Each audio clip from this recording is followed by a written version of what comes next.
Triprayar life സപ്പോർട്ടും TBANU sons opticals തൃപ്രയാറും Thrissur Trinity super speciality കണ്ണാശുപത്രിയും സംയുക്തമായി സൗജന്യ നേത്രപരിശോധന ക്യാമ്പ് നടത്തി. തൃപ്രയാർ പുരോഗമന വേദി ഹാളിൽ വെച്ച് നടന്ന ക്യാമ്പ് നാട്ടെ ഗ്രാമപഞ്ചായത്ത് പ്രസിഡന്റ് MR ദിനേശൻ ഉദ്ഘാടനം ചെയ്തു. Cine serial artist Shaijan Sreevalsan ചടങ്ങിൽ വിശിഷ്ടാതിഥിയായിരുന്നു. പ്രസിഡന്റ് നസീമ അധ്യക്ഷയായി. Secretary KS Sumith, vice president Sainu എന്നിവർ സംസാരിച്ചു. ലൈഫ് സപ്പോർട്ട് പ്രവർത്തകർ ക്യാമ്പിന് നേതൃത്വം നൽകി. വെളിച്ചില്ലാണ്ട് ഒരിക്കലും നമുക്ക് ജീവിക്കാൻ കഴിയും. നമ്മുടെ ഭക്ഷണക്രമങ്ങൾ, നമ്മുടെ ജീവിതശൈലി ഉണ്ടാക്കുന്ന പ്രശ്നങ്ങൾ. ഇപ്പം എന്താണെന്ന് വെച്ചിട്ടുണ്ടെങ്കിൽ നമ്മുടെ മൊബൈലിലൊക്കെ മണിക്കൂറുകളോളമാണ് നമ്മുടെ കുട്ടികളൊക്കെ ഇരിക്കുന്നത്. അതിനെ സംബന്ധിച്ചോളം അപ്പോൾ നമ്മുടെ കണ്ണിൻ്റെ ഉള്ള 80 ലക്ഷത്തോളം എനിക്കറിയില്ല ഞരമ്പുകളൊക്കെ ഉണ്ടെന്ന് ഇതിൻ്റെ ഉള്ളിൽ. അതൊക്കെ ഇങ്ങനെ ചെറിയ ചെറിയ ഞരമ്പുകളൊക്കെ ക്ഷതം വന്ന് അവസാനം ഇത് കാഴ്ച ഇല്ലാത്തൊരു അവസ്ഥയിലെത്തും.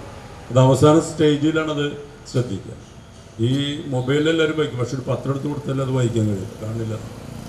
അങ്ങനത്തെ ഇവിടുത്തെ ഡോക്ടർമാരോട് ചോദിച്ചിട്ടത് അറിയാൻ പറ്റും. ഡോക്ടർ അല്ലേ, അങ്ങനെയല്ലേ, അത് കാണുമല്ലോ അവർ അക്ഷരങ്ങൾ കാണുമല്ലോ. പക്ഷെ മൊബൈലിൻ്റെ ആ നീല വെളിച്ചം എത്ര മണിക്കൂറുകളിൽ ഇരുന്നാലും അതാണ് നമ്മുടെ ജീവിതത്തിനെ വേറെ രീതിയിൽ നശിപ്പിക്കുന്നുണ്ട്.